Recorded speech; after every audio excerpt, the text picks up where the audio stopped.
Hi everybody, Jackson here. Welcome back to the Daily Endeavours for the 6th of May. Before I get into the actual endeavours, I've just realised there is something in the store I should talk about. There's no new stuff in the Seals of Endeavour store, but regarding the Crown Store itself, the Dark Brotherhood and Thieves Guild DLCs are on sale. They're half off. I would say this is the best sale they're going to get for a long time. That being said, this might be the one of the most controversial things I'll say, but I don't think these are even worth this. Considering that in Skyrim, Oblivion, like as long as I've known this game franchise, these have always been a part of base game, it still baffles me that these are not free in this day and age, and things like Imperial City and Vardenfell are free. Especially Thieves Guild, you know, as far as endeavors go, you get Thieves Troves for this, and you get killing people is easier with the Dark Brotherhood DLC, but in majority of cases these aren't really going to do much. I don't even think it's I don't think it's worth paying $10 each for them just to do a few endeavors easier.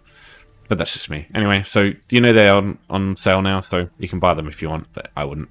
So killing people, cloth-producing plants, healing in Battlegrounds, and healing with Scribed abilities, so you can knock off these two at the same time, and then completing a daily quest. So I will talk firstly about these two. I'd say do these two, and then either do a Writ if you can do this one, or just either collect some plants, or if you really want to do one quick, you can kill 4 people in like a town, get a huge bounty, and just log off for a while.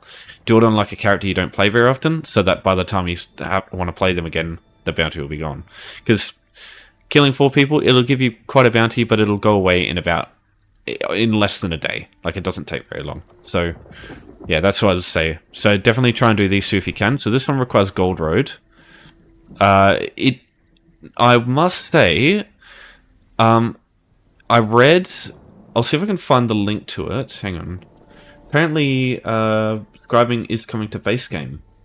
Yeah, here you go. So, it's coming to the Crown Store as a claim for free, and then after a while, it's just going to become a thing that's just everyone's going to have. So that's good. So eventually this will just be a thing that everybody can do.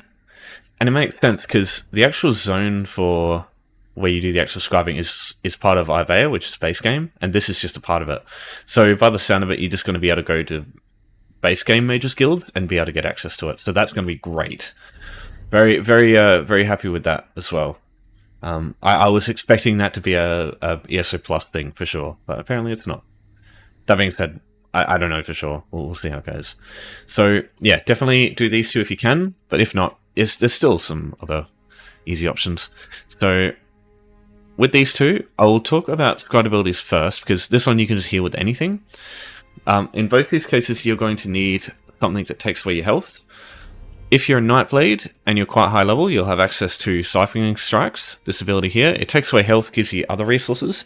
This is honestly the best skill for doing this, because it takes away your health and gives you back your resources to cast heals. So it's just perfect. It gives you what you need, and what the item that heals you gives you back your health. So it's a symbiotic process.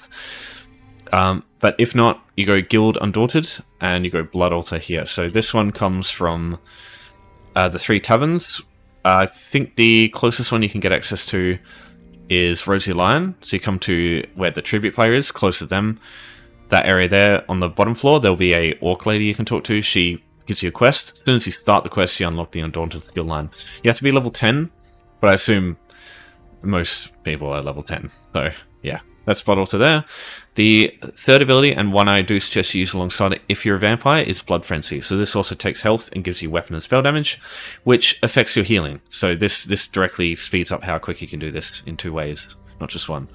So as far as scribing goes, which skills I would use Magical Soul, and I would morph it into Healing Soul. So Healing Soul is pretty easy to get your hands on. You need to get Wield Soul, which comes from completing the first quest, which is second area of scribing.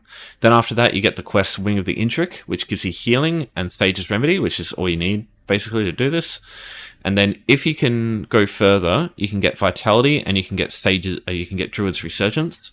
Once you do the Wing of the Dragon, you'll get access to these two. You find them in some of the Mages Guilds. So for the Vitality one, which is the main one you want, you get it from the Rollcar Mage's Guild from here, the spot here. And for Druid's Resurgence, is it... Sorry, yeah. So pretty much same place you get wherever Sewers. So it's here, and I believe it's on the bottom floor here or there. I can't remember. Yeah, just check it. It's hard to miss. It's like a blue scroll. So those are what I'd use. So my personal preference is Wheeled Soul with healing, druids, and vitality. That's like the perfect.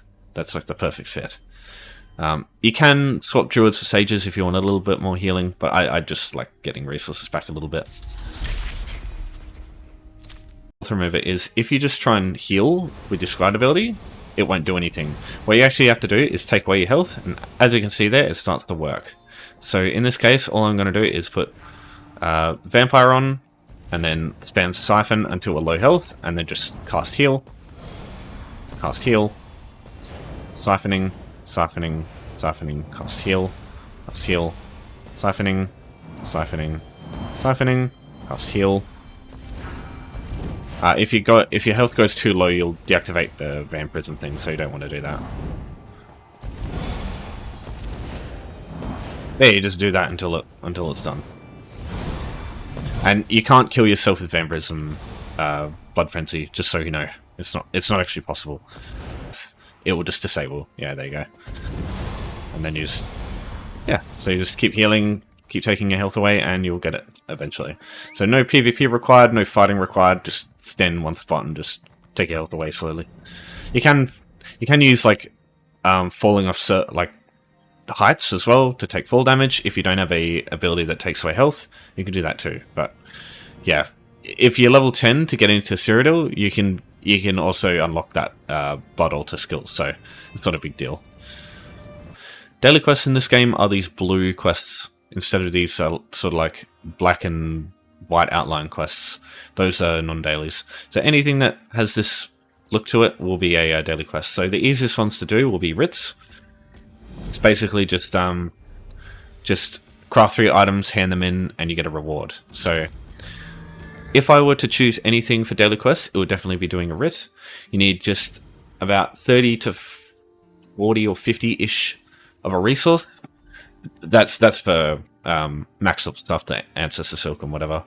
If you're using Maple or like any of the level 10s or level 1 stuff, a lot less resources needed, but the rewards you get are less. But if you're just trying to do the quests, that's the best way. You can unlock writs by... Oh, interesting. You can unlock writs by going to your alliances, fighters, and mages guilds. You'll see a female wood elf with red hair in the fighters guild, and then a male bald dark elf over here in the mages guild. So for Ebonheart Pact characters, you go to Stonefalls here, Davon's Watch, this Wayshrine. Every Wayshrine here that you need access to get to these guys is unlocked by default, so it's easy to get to them. So yeah, this is where you go for Pact. For Old Merry Dominion, you go to these ones, and then for Covenant, you go these two here. And yeah, once you talk to them, you might have to do a quest to gather some resources or something. If you do a clothing one, it might also work for cloth-reducing plants too, which might be nice. But yeah, just do that. That won't count as a daily. You just have to do the red after that. So all you need is some level 1 resources, which you can get from guild stores. Or you can, you get them from guild stores mainly.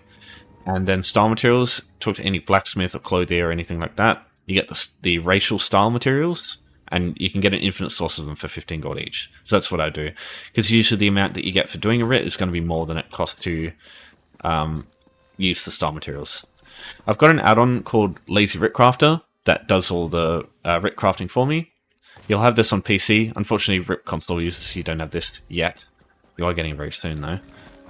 Yeah, I'll link that in the description, too. So once you craft those items, you just hand them in. So there's some other options that you can use for dailies, but this is definitely going to be the quickest, simplest. You can also get a survey. If you do a clothier one, you might also get lucky and get a survey, which might be great, because clothier surveys also can work really well for doing the cloth-reducing plant one. So yeah, also keep that in mind. It's like a 10% chance doing a writ to get a survey, even for the low-level ones. So doing them is worth it to try and maybe get a survey. You might get lucky. So the other options for doing dailies in Deshaan, you can come here to the Mages, Fighters, and Undaunted guilds. They all have their own daily quests that you can do. Undaunted has pledges too, so if you're going to do the Golden Pursuits, you can also, if you want to do one of these dungeons and it ends up being the pledges for today, you can go get those and maybe do that dungeon, and that also counts as a daily. But yeah, you do need to do the dungeons 3 times, so it's one daily quest versus 3 dungeons. So yeah, it's up to you. You can also, if you own DLCs, you can do the daily quests for them.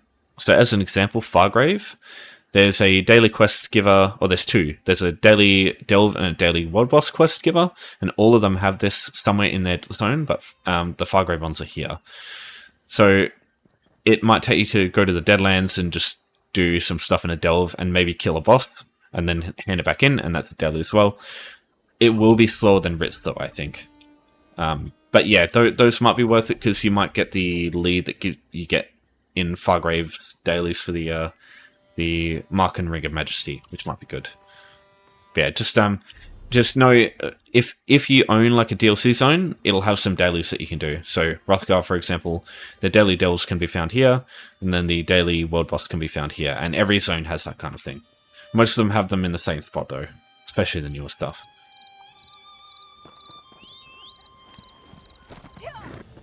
Alright, so cloth producing plants.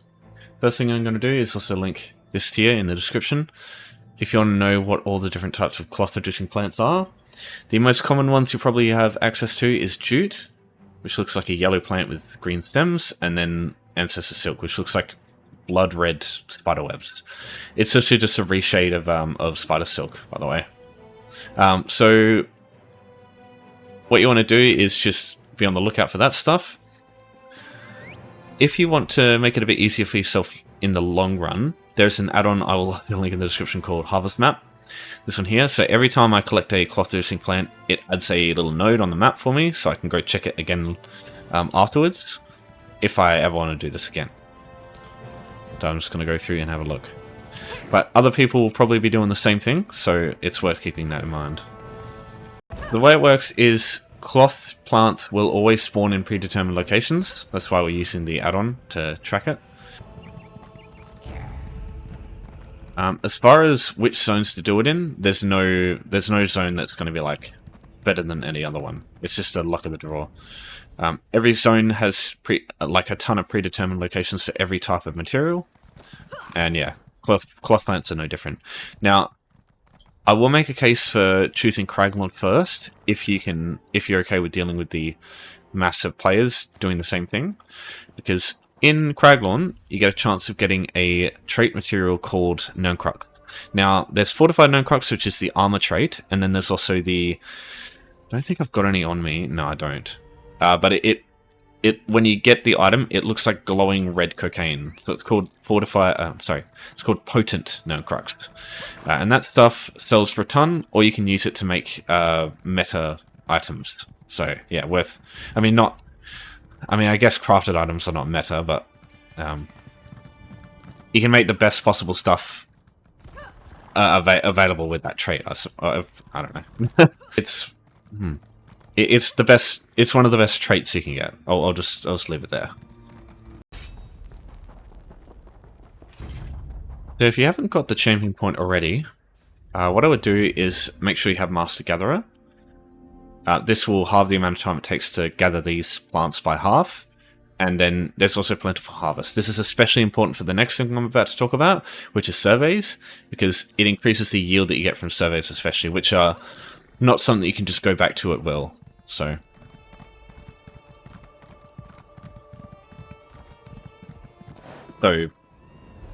yeah, you want to make the most out of them whenever you have access to them.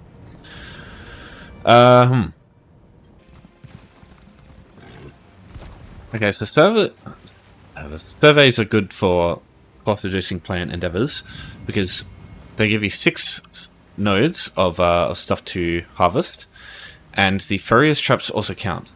So you get the 4 items here, and then you also get the Furrier's traps. So that will count for 5 items for the endeavor. The only thing I want to say about this is, as I said before, just make sure you've got that bountiful harvester champion point, just so because these are a one-time use every time you get them, so you want to maximize the stuff that you get from them. Also, probably don't harvest them unless you're like got max level stuff, otherwise it's not worth as much, I think. Yeah, the main thing is, as you've seen previously with the survey endeavors, you want to have one of those in your inventory. If it's your last survey or your second last, I would advise holding on to it, because even though it will slow down your ability to do this one if you're going to do it, if you don't have a survey when the survey endeavors come up, you are screwed. There's no other way for you to do it. So I think it's worth keeping that in mind. That being said, a survey endeavor will be the same cost as or worth the same most of the time as this one is. So, but yeah, normally surveys are the easier option of like a bunch of other shit stuff. Not always, but yeah. Alright, so now we move on to killing people in-game.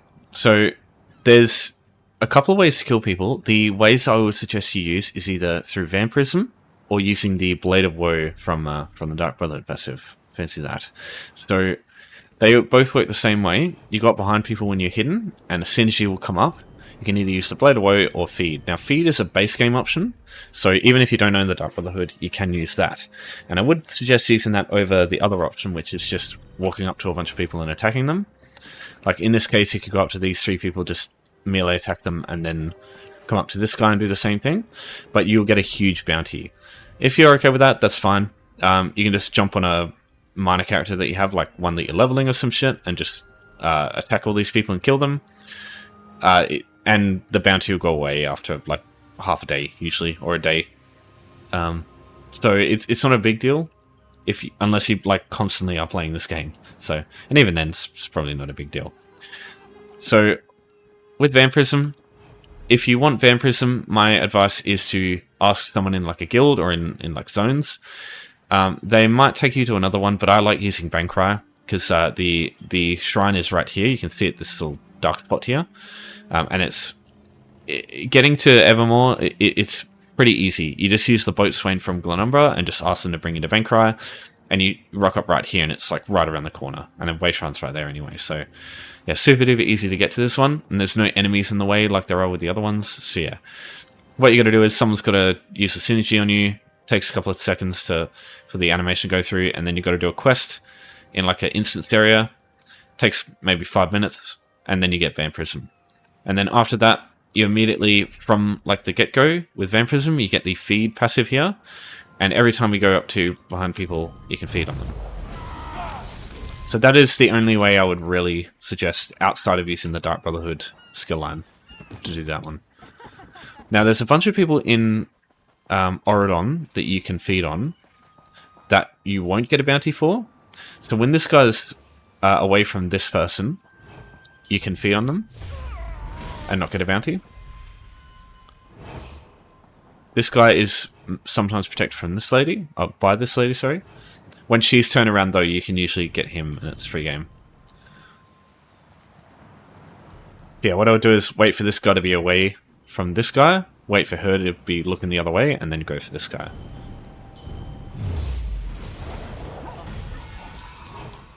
And then when she's all the way over at the rock over here, that's usually when I kill her.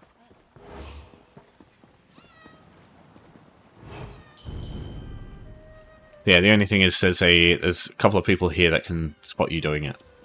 There is someone here you can kill as well, but it might be difficult sometimes getting the right spot. But yeah, this guy will usually see you. That's the only issue. Now, the problem I have with using this method is other people will be trying to do the same thing. You're sharing all this stuff with other people, and they will kill them, and you might have to wait for them to respawn, and that can take a while. So either go to a different place, like for example, in Alika Desert, you could go to Bergama and murder people here. There's a couple of people here that are easy to find and kill. Or, you know, there's other places you can go. You know, Shadowstula, there's a bunch of people here that you can murder. And yeah, there's a bunch of towns in all the zones that you can go to, like Narcissus, for example. You just need to understand how to kill people without getting a bounty. know that there are usually people who are like on their own. You just got to be patient and find them. There is one last thing I'll talk about though. All right, so Dark Brotherhood. In the Dark Brotherhood Sanctuary, once you complete enough of the main quest line in the Gold Coast, you will get access to heists. And with heists, you get an instance area with civilians that you can kill in them. So they're really handy, because it will mean that regardless of what's going on in the outside world, no matter what you're doing, you just jump in there, the civilians will be ready to kill, you just kill them, and then you just go about your day. You don't have to waste time. The only two issues is, one, obviously you need the DLC, and two, you need to complete a Listen in Silence in this quest line, which will take a little bit. If you haven't done any of this stuff yet, it will take time, and in that case, I'd just do the other stuff. It'd just take too long. Yeah, that's all I would really suggest for this one. And if you're not sure what constitutes to a civilian, or people, I should say, it's anybody with a white outline, except with an exception for guards, because they're unkillable. You can pickpocket them, but you can't murder them, sadly. You used to be able to feed on them, but not anymore. So these kinds of people are considered to be people. Anybody with these white outlines. Oh, there's a guy right there. If you're coming through and nobody's got white outlines around them, just go to Settings, Gameplay, and just make sure Prevent Attacking Innocents is not set to off. Oh, sorry. Just check if it's set to on, because if that's the case, if you try and kill people, it just won't let you. They won't even show up with a white outline. So yeah, just make sure that's off first. That's everything to talk about with this daily. That's everything done. So if you have any questions for me, as always, just let me know. But yeah, for now, I'll leave you with that. And thanks everyone for watching. Thanks for your support as always. I'll see you next time. And take care. Oh, one more thing. I will also put in the description all the NPCs in Auradon. If you want to try killing them, I'll put all the ones that are like on their own, and I'll also add areas for the guards patrol that you don't want to stand near. Just in case, because everyone's got access to this place and it's easy to get to. So if they're alive still, it might be worth trying to kill them to get it done quick. Yeah, obviously you need Vampirism or Bladed Woe, otherwise they'll give you a bounty as soon as you touch them. Alright. Thanks everyone, I'll see you next time.